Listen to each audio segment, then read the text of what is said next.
एक याचिका के बारे में याचिकाकर्ता की बात आपने सुनी, लेकिन अतीक और अशरफ हत्या की सीबीआई जांच की मांग भी सामने आई है।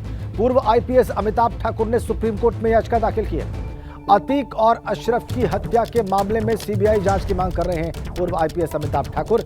अपनी याचिका में उन्होंने कहा है कि अतीक की हत्या राज्य पोषित होने की पर्याप्त संभावना उन्हें दिखती। उत्तर प्रदेश में अलग अलग पदों पर रहे पूर्व आईपीएस अमिताभ ठाकुर अब सुप्रीम कोर्ट पहुंचे हैं ये अर्जी लेकर कि अतीक और अशरफ की हत्या की सीबीआई जांच हो। उनका यह कहना है कि यह हत्या राज्य पोषित होने की पर्याप्त संभावना दिख रही है।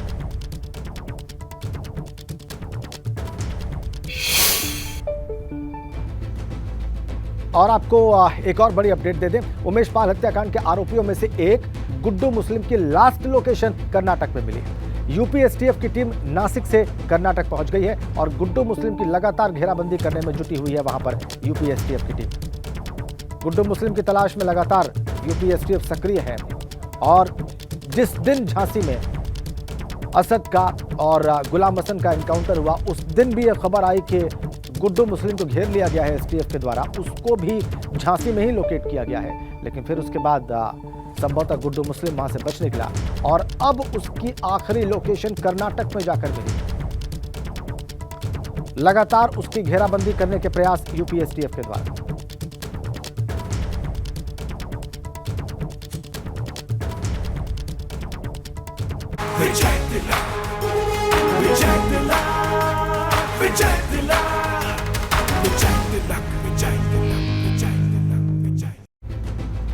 निकाय चुनाव की बात करते हैं। बड़ी अपडेट आगरा से है। भारतीय जनता पार्टी ने वहां पर एक हिस्ट्री शीटर को अपना प्रत्याशी बना दिया है। वार्ड नंबर 40 से भाजपा ने हिस्ट्री शीटर रवि दिवाकर को पार्षदी का टिकट दिया है। शाहगंज थाने का कुख्यात हिस्ट्री शीटर है वार्ड नंबर 40 का भाजपा का प्रत्याशी। हिस्ट्री शीटर को भाजपा प्रत्याशी बनाए जाने पर विपक्षी नेताओं ने मोर्चा खोल दिया है।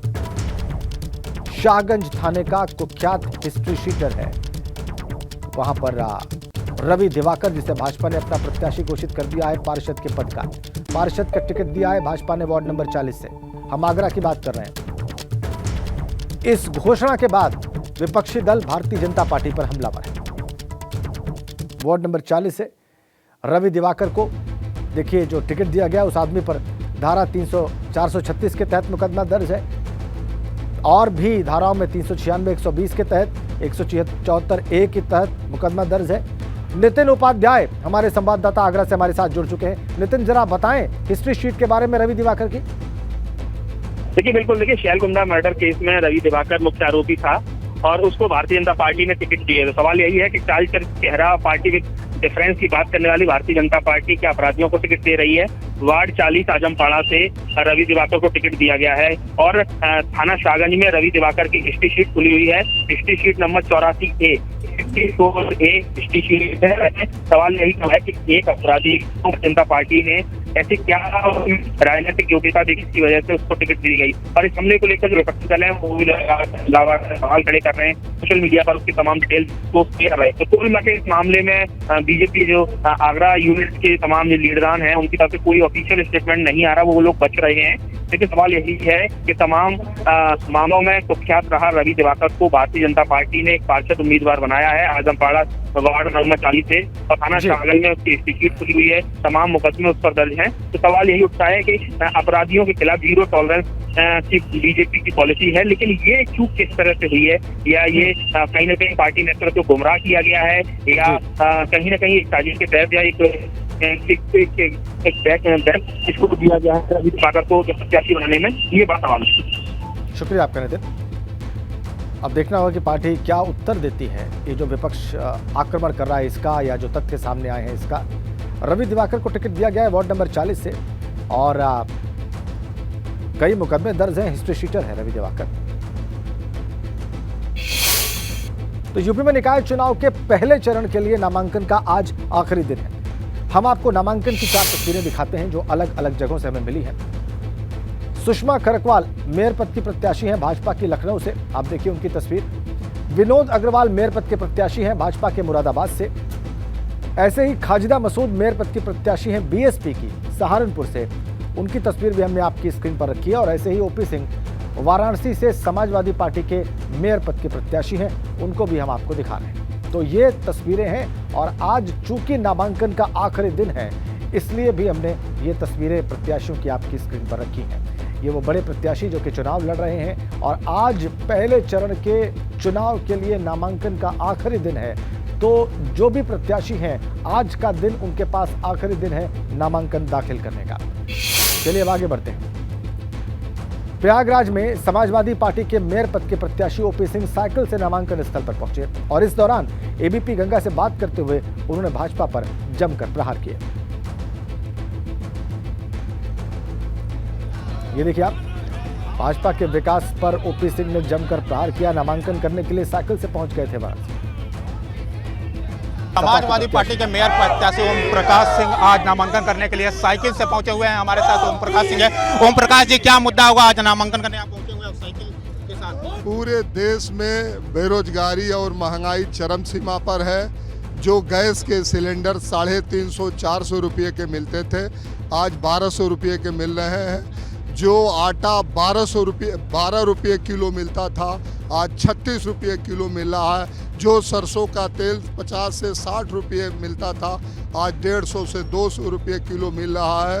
पूरे देश में महंगाई चरम सीमा पर है और जनता मन बना ली है कि महंगाई और बेरोजगारी के खिलाफ भारतीय जनता पार्टी के खिलाफ वोट करने जा रही है और नगर निगम के चुनाव में समाजवादी पार्टी की बड़ी जीत होने जा रही है।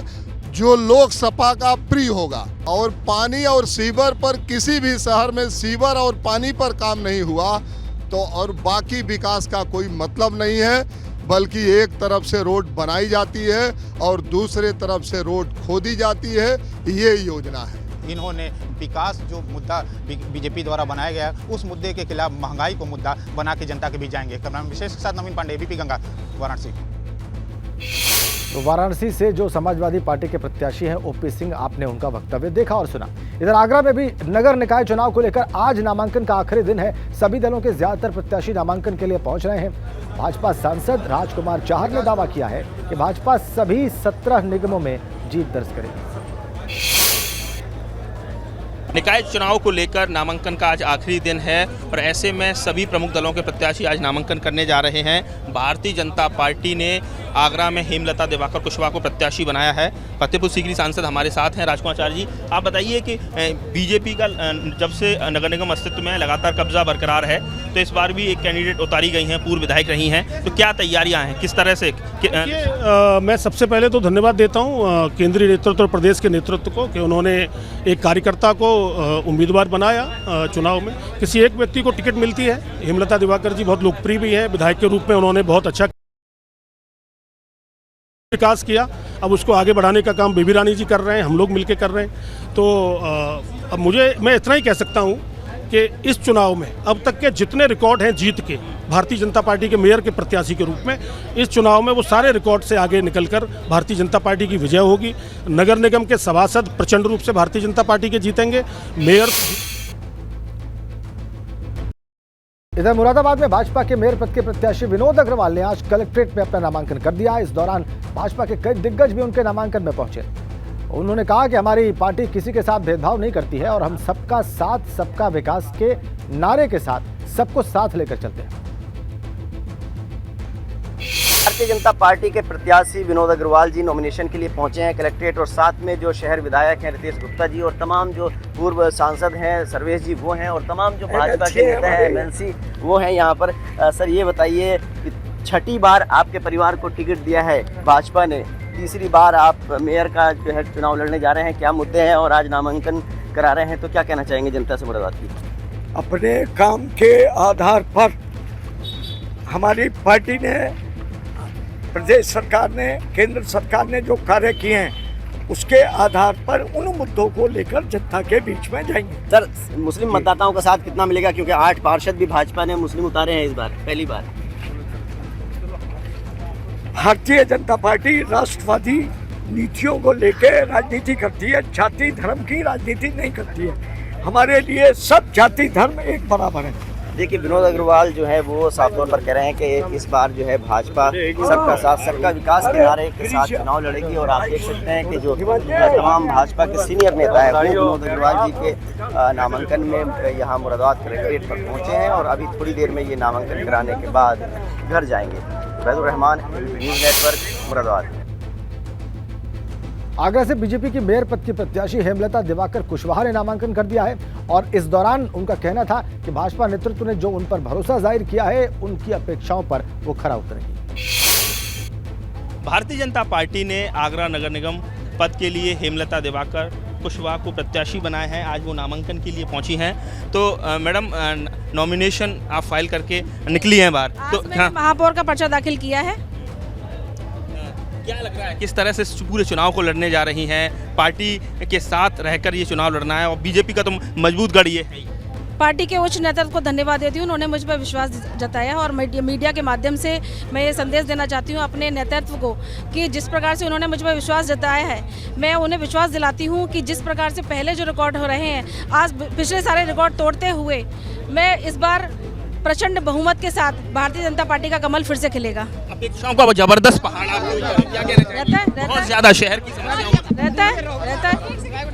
शहर की बहुत सारी समस्याएं हैं और मुझे लगता है कि जो पुराने प्रोजेक्ट है। हेमलता दिवाकर कुशवाहा इस समय नॉमिनेशन के बाद बाहर निकल रही हैं। बीजेपी ने उन्हें मेयर पद का प्रत्याशी बनाया है। उनका कहना है कि जो केंद्रीय नेतृत्व, प्रदेश नेतृत्व ने उन पर भरोसा जताया, उस पूरे भरोसे पर वो खरा उतरेंगे। आगरा से मिथुन उपाध्याय, एबीपी। आपको एक महत्वपूर्ण तथ्य बताएं, निकाय चुनाव के पहले चरण में भारतीय जनता पार्टी ने महिलाओं पर बड़ा दांव लगाया है। नगर पालिकाओं में 44% महिलाओं को टिकट दिए गए हैं और महिलाओं के लिए आरक्षित सीटों के अलावा भी पार्टी ने महिलाओं को टिकट दिया है। 37 जिलों की 100 में से 99 नगर पालिका परिषदों के लिए टिकट का ऐलान हुआ है।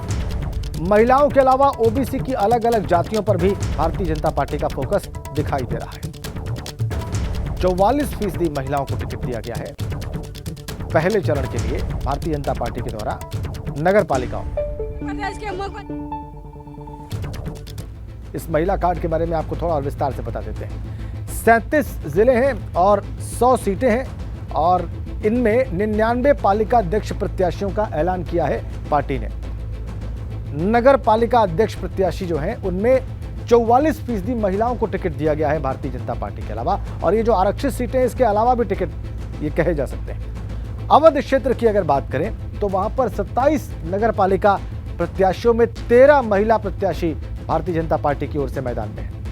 इसके अलावा अगर पश्चिम क्षेत्र की बात करें तो 33 नगर पालिका प्रत्याशियों में से 12 महिला प्रत्याशी पार्टी ने उतारे हैं। काशी क्षेत्र में 10 नगर पालिका प्रत्याशियों में से 5 यानी 50% महिला प्रत्याशी। ऐसे ही गोरखपुर क्षेत्र में 6 नगर पालिका प्रत्याशियों में से 3 महिला प्रत्याशी। कानपुर क्षेत्र की बात करें तो 12 नगर पालिका प्रत्याशियों में से 5 महिला प्रत्याशी हैं। ब्रज क्षेत्र की बात करें वहां पर भी 10 नगर पालिका प्रत्याशियों में से 5 नगर पालिका प्रत्याशी महिला है यानी 50%। तो कुल मिलाकर यहां अगर देखा जाए तो इन जिलों में 44% महिला प्रत्याशी भारतीय जनता पार्टी ने उतारे हैं। ये बड़ा दांव कहा जा सकता है। जो रिजर्व सीटें उसके अतिरिक्त भी महिला प्रत्याशी चुनाव मैदान में है भाजपा के टिकट पर। इसी के साथ इस बुलेटिन में फिलहाल इतना ही। आप देख रहे थे खबर दोपहर। नमस्कार, खबर दोपहर देख रहे हैं आप और मैं आपके साथ राजेंद्र देव। उत्तराखंड वन विभाग से जुड़ी आज की सबसे बड़ी खबर के साथ इस बात की शुरुआत करेंगे।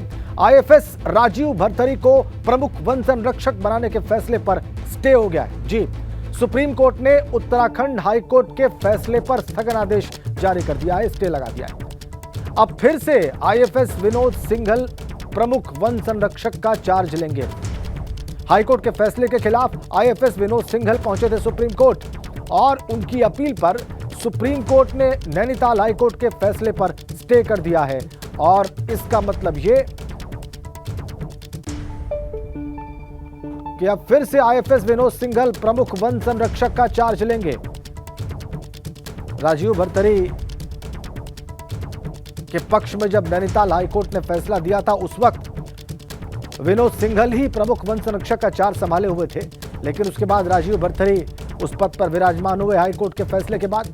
हमारे संवाददाता विनोद कुमार हमारे साथ जुड़ चुके हैं। वो इस स्थगन आदेश के बारे में, इसके प्रभाव के बारे में, विनोद सिंघल की याचिका के बारे में हमें और विस्तार से बताएंगे। विनोद।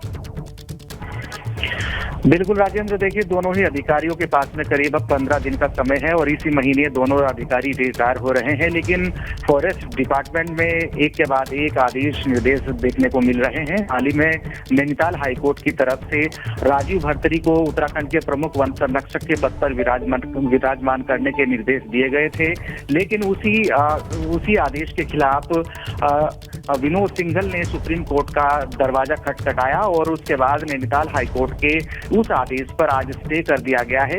और यही है कि जिस तरह से अब ये कयास लगाए जा रहे हैं कि 15 दिनों के लिए अब राज्य सरकार एक बार फिर से विनोद सिंघल को उत्तराखंड के प्रमुख वन संरक्षक के पद पर बैठा सकती है, उसके लिए आदेश का इंतजार जरूर करना पड़ेगा। लेकिन जिस तरह से दोनों अधिकारियों के बीच में ये बड़ी लड़ाई देखने को मिल रही है और राज्य सरकार इस पर पूरी तरह से खामोश है।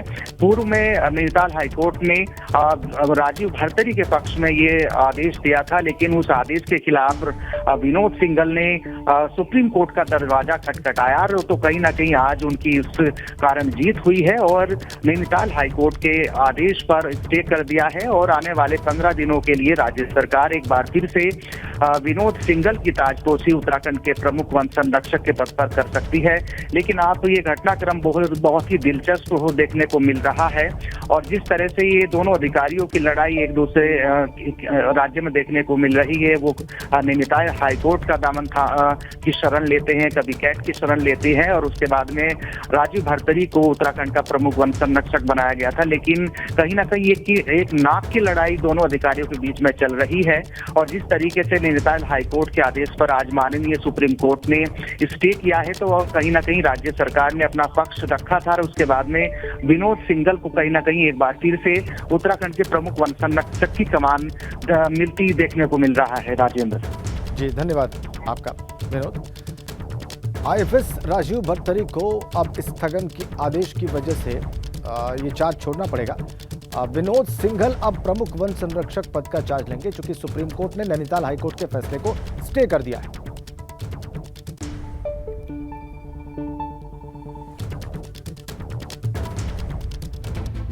इस बड़ी खबर के बाद अब आगे बढ़ेंगे और एक और बड़ी अपडेट आपको देंगे।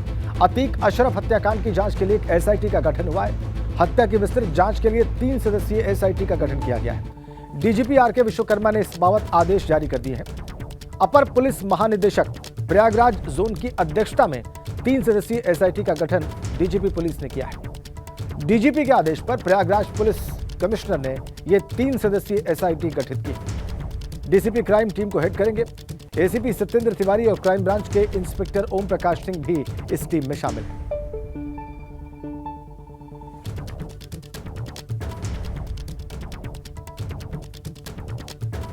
और इसी बीच में अतीक और अशरफ की हत्या पर सुप्रीम कोर्ट में अर्जी दाखिल की गई है। विशाल तिवारी नाम के वकील ने सुप्रीम कोर्ट में याचिका दाखिल की है।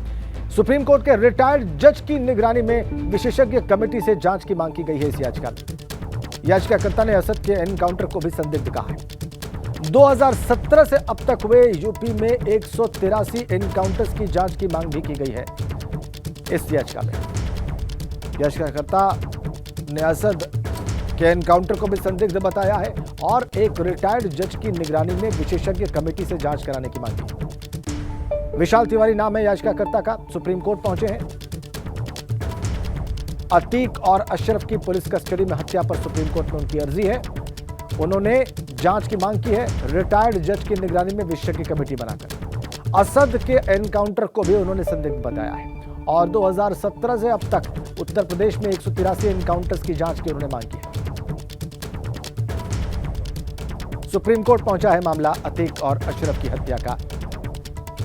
परसों रात जो हत्या हुई, लगभग रात को 10:30 बजे प्रयागराज में जब मेडिकल जांच के लिए लेकर गई थी पुलिस की टीम 3 हत्यारों के द्वारा, उस मामले को अब सुप्रीम कोर्ट के सामने प्रस्तुत किया गया है।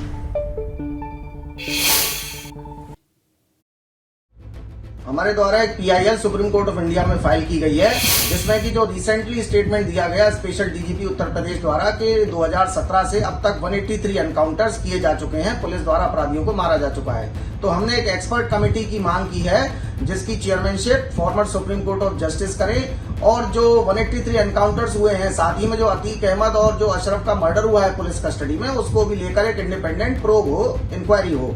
क्योंकि पुलिस कस्टडी में मारा जाना कोई अतीक या अशरफ से मतलब नहीं है, लेकिन जिस तरह से वारदातें हो रही हैं और जिस तरह से रूल ऑफ लॉ जो है वो कमजोर पड़ता दिखाई दे रहा है, वो नहीं होना चाहिए। 2020 कानपुर एनकाउंटर हुए थे, जिसमें कि इंक्वायरी कमीशन बिठाया गया था और रिपोर्ट आने के बाद सुप्रीम कोर्ट द्वारा मुझको लिबर्टी दी गई थी कि अगर हम सेटिस्फाइड नहीं हैं तो we can pursue remedies as per to law. So उसी लिबर्टी के चलते कानपुर एनकाउंटर की भी सीबीआई से जांच कराने की मांग की गई है, क्योंकि प्रॉपर एविडेंस कमीशन के सामने नहीं आई थी और ना ही रिकॉर्ड की गई थी।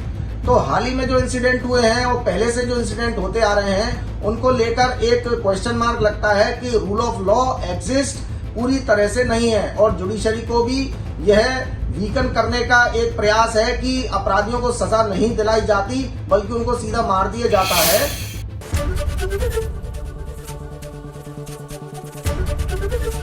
एबीपी गंगा, खबर आपकी, जुबान आपकी।